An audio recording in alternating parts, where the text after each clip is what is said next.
சர்க்கரை வியாதி இருக்கிறவங்க வந்துட்டு சாப்பாடு விஷயத்தை தான் முக்கியமாக வந்து கவனிக்கணும். கண்டிப்பாக வந்துட்டு உணவில் தான் வந்து அவங்களுக்கு சர்க்கரை அளவு அதிகமாக ஏறும். எப்படி நம்ம பார்க்கணும் அப்படின்னு பார்த்தீங்கன்னா, ஒரு சர்க்கரை வியாதி உள்ளவங்க முதல்ல வந்துட்டு ஃபஸ்ட்டு ஒரு டைமுக்கு சாப்பிட்றத வந்து கடைபிடிக்கணும். காலையில் வந்துட்டு 7 மணிலேருந்து 9 மணி வரைக்கும் தான் அவங்களுக்கு சாப்பிட்ற நேரம்.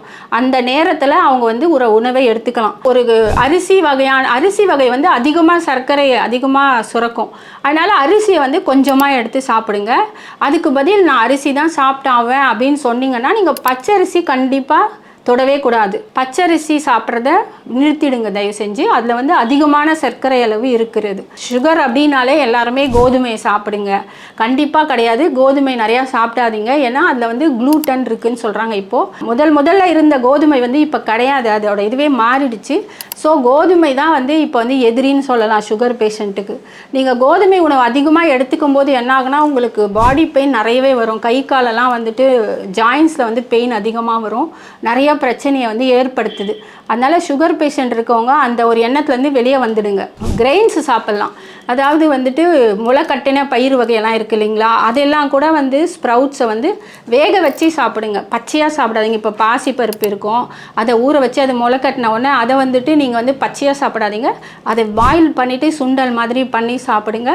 அதில் வந்து நல்ல எனர்ஜி இருக்குது. ப்ளஸ் உங்களுக்கு வந்துட்டு அதில் சுகரும் இன்க்ரீஸ் ஆகாது. சிறுதானிய உணவு அதுதான் வந்து ரொம்ப உங்களை பாதுகாக்கும்.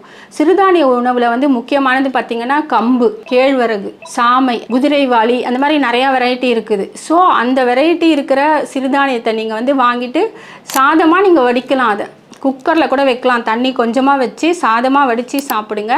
அதுலேயே குழம்பு போட்டு சாதம் மாதிரியே தான் இருக்கும். அது என்னென்னா அது சைஸ் மட்டும் குட்டி குட்டியாக இருக்கும்.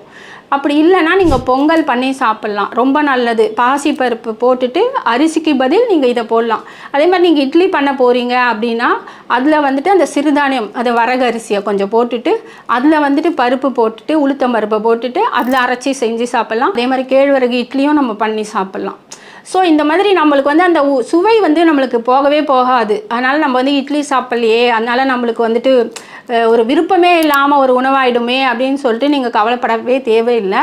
ஸோ இந்த மாதிரி முறையில் நீங்கள் சாப்பிடுங்க. உங்களுக்கு வந்து நிஜமாகவே சுகர் ஏறவே ஏறாது. சுகர் பேஷண்ட் வந்து தவிர்க்கக்கூடிய உணவில் வந்துட்டு கண்டிப்பாக பால் சேர்ந்த உணவுகளை கண்டிப்பாக சாப்பிடாதீங்க. ஏன்னா பால் வந்து ஹார்ட் டு டைஜஸ்ட், அது வந்துட்டு டைஜஸ்ட் ஆகிறதுக்கு நிறையா நேரம் ஆகுது. வயிற்றுக்குள்ளே இருக்கும்போது சுகர் அளவு அதிகமாக ஆகும். ஸோ நீங்கள் வந்துட்டு பாலில் என்னெல்லாம் செய்கிறாங்களோ அதை கண்டிப்பாக சாப்பிடாதீங்க. ஆனால் நீங்கள் மோர் சாப்பிட்லாம், தயிரும் சாப்பிட்லாம். தயிர் கூட நைட்டில் சாப்பிடக்கூடாது. அதுவுமே நைட்டில் சாப்பிட்டிங்கன்னா அதுவுமே உங்கள் உடலுக்கு நல்லது கிடையாது.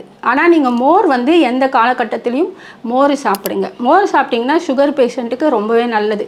கண்டிப்பாக சுகர் பேஷண்ட் வந்து தவிர்க்கக்கூடிய உணவில் வந்துட்டு அரிசி, பால் சம்மந்தமாக எதுவுமே சாப்பிடாதீங்க. அதாவது இப்போ பன்னீர்லாம் இருக்கும், சில பேர் பன்னீர், சீஸ் எல்லாம் சாப்பிட்லாம். பன்னீர் வந்து அவ்வளோ ஒரு டைஜஸ்ட் ஆகிறதுக்கு எத்தனையோ மணி நேரம் ஆகுதுங்களா வயிற்றுக்குள்ளே. ஸோ அதனால் அந்த பன்னீர் சாப்பிடும்போது என்ன ஆகும்னா உங்களுக்கு சுகர் லெவல் அதிகமாகும். நீங்கள் வேணால் டெஸ்ட் பண்ணி பாருங்கள். பால் தவிர்த்துட்டு தேங்காய் பால் கூட எடுத்துக்கலாம். நீங்கள் அது சாப்பிட்டு பாருங்கள், இதையும் சாப்பிட்டு பாருங்கள், உங்களுக்கே வந்து டிஃபரன்ஸ் தெரியும். சுகர் பொறுத்த வரைக்கும் ஒருத்தரோட உடல்நிலை வந்துட்டு எல்லாருக்குமே பொதுவாக ஒரே மாதிரி இருக்கவே இருக்காது. பேட்டர்ன் இது மாதிரி எல்லாருக்குமே வந்து இது பொருந்தும் அப்படின்னு சொல்லவே முடியாது. ஸோ நீங்கள் உங்களோட உடம்பை வந்து நீங்களே சுய பரிசோதனை செஞ்சு பாருங்கள்.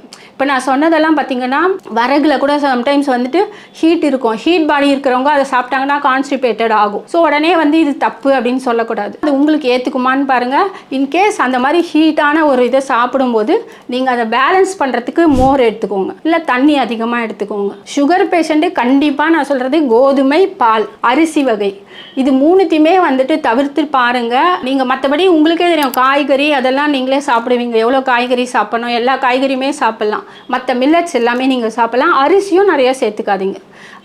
அரிசிக்கு பதில் இதெல்லாம் நீங்கள் இந்த மில்லட்ஸில் இருக்கிறதெல்லாம் சேர்த்துக்கோங்க. ஸோ அப்படி சாப்பிட்டு பாருங்கள், உங்கள் உடம்பே வந்துட்டு கண்டிப்பாக சுகர் லெவல் நல்லாவே குறைஞ்சி வரும். வேறு ஏதாவது டவுட்டு, வேறு என்ன பண்ணணும், வேறு எப்படி சாப்பிட்ணுன்னு உங்களுக்கு ஒரு டவுட் வந்தால் நீங்கள் எனக்கு கால் பண்ணுங்கள், நான் உங்களுக்கு சொல்கிறேன்.